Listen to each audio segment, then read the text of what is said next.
welcome to this week's Monday Minutes. My name is Kelly. And my name is Jessie. And we first want to give a shout out to our winner of the Monday Minutes 2-year anniversary. Yep. Congratulations to Sherry Waite from the Marshall Public Library in Kentucky. She was our first correct winner, guessing Andrew as the most frequented guest in Monday Minutes. So thank you, Sherry. And to all the other people that replied, you will get a Monday Minute sticker from us. So thanks for playing. Thanks. This week, we are going to talk to you about audio alerts in Koha. This is a suggestion that came in from one of our viewers that asked about adding alerts to the Koha system. This is a development that was brought back into Koha a few years ago by a librarian suggestion. So it's kind of neat to see it come full circle. And today we're going to show you all the ways to do it. Yeah, so if you were not familiar with the fact that you can have alerts through certain actions within Koha, it is a system preference that you would need to turn on, and you would also need speakers on the computers to actually hear those sounds. So the system preference is just called audio alerts, and you would just need to make sure that that's enabled. Perfect. Okay, Kelly, so once these are set up, where and enabled, where do we go next? We're going to go over to the Koha administration page, and it's under additional parameters. So here is that audio alerts. We're just throwing some things in there that don't really have other place. So that additional parameters is the place to go. So you can see most of your systems will already have these pre-populated for the most major kind of what they call selectors. So an action, which is like a trigger hold. So that's an action. So that would be the noise that you would make when you were triggering a hold. A warning would be when you check something in and it's like a local user, not checked out. So that's a warning to say, hey, something's up with this. And a success is really when you just open up a patron's form, you're going to get that success alert. So those are the usual ones that you have built in, and you have the ability to edit those if you so want to.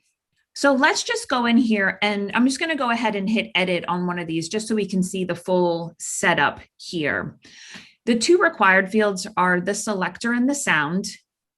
And you can go ahead and play the sound. If it's something you're like, I'm not sure which this sound sounds like, you can play that. And if you wanted to alternate or adjust the sound that you already have in there, there are built-in sounds. So if you went ahead and wanted to change what you existing had, you could go ahead and pick any of these from the drop-down menu. Beep, these are your typical computer sounds. Okay. I think the question from our partner was, what if I had a specific sound I wanted to use? And there are two ways that you can do that. You could use a sound from a URL. And so I'll show you where you can get URL sounds, and what Koha is looking for is actually a URL, not that MP4 or MP3 audio file to use. But we have an alternative. Jessie?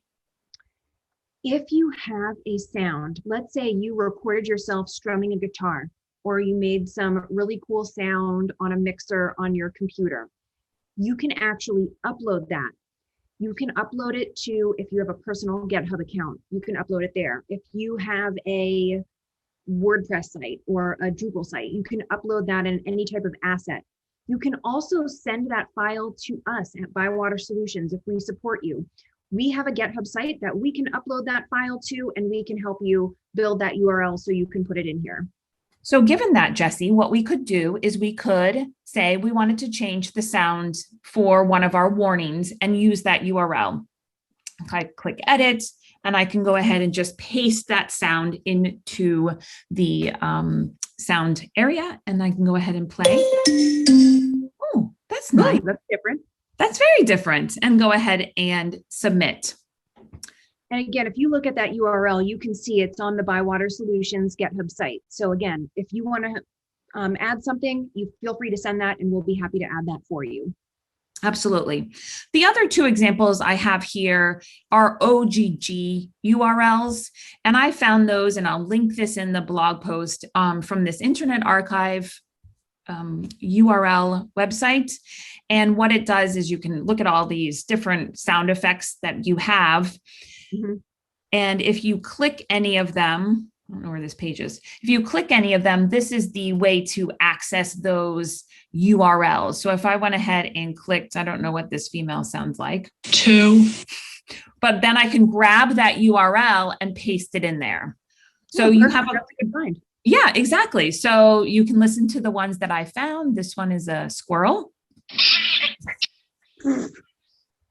And I would say when you're looking at these sound effects, the shorter, the better. So you don't have this prolonged thing. And then what was the other one I put in there, Jesse, just for fun? I love it. Get that on mine. So it's super fun. If it's something you're like, oh, my staff are getting used to the sounds and kind of like tuning them out, or you want to mix things up, maybe an April Fool's joke. I don't know. Yeah. You can certainly go ahead and alter the sounds that Koha has, or start using them with your own personalized style. Fabulous. Yeah. Well, thank you this was a great suggestion to get this out and get this on Monday Minutes. So if you haven't played with this before, this is something to check out. Switch up those audio alerts that are coming out and share some great ones with us if you have them. Exactly. I think I've heard of Bart Simpson's on somebody like Doit or Mr. Yes. Simpson. Yes. Yeah. Mm-hmm. Okay. Have a great week. Have a great week. Bye. Bye.